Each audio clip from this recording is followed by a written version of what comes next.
vidéo, c'est la 9e vidéo, on va parler de la Bosnie-Herzégovine aujourd'hui. Wouhou, c'est où la Bosnie? C'est là.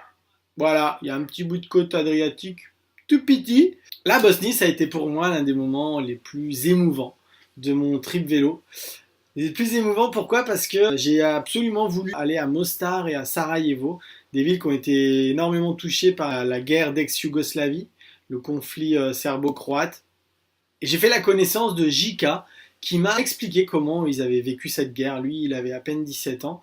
Il m'a expliqué la vie pendant la guerre. Et on voyait clairement la scission entre la partie croate et la partie serbe dans la ville, où les gens se tiraient dessus face à face dans des différents immeubles, dans ces différents quartiers de la ville.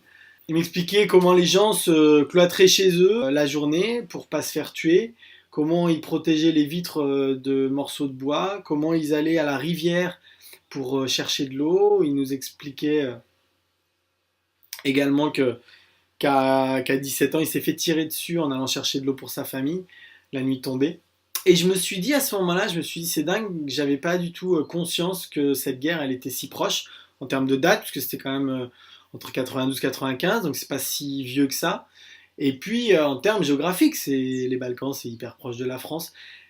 Alors je sais pas si c'est le fait que les médias couvaient quelque part cette information, si c'était mon âge, tout simplement, qui faisait que je m'intéressais pas à ce genre d'informations.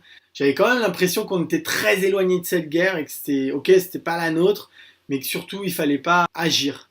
Je veux dire que quand j'ai rencontré cette personne qui m'a fait son témoignage, je me suis dit waouh, ça c'est l'un des bénéfices de voyager, de rencontrer les gens, de les écouter, de pas écouter les médias, mais plutôt d'aller voir ce qui se passe vraiment dans les pays, dans le cœur des gens.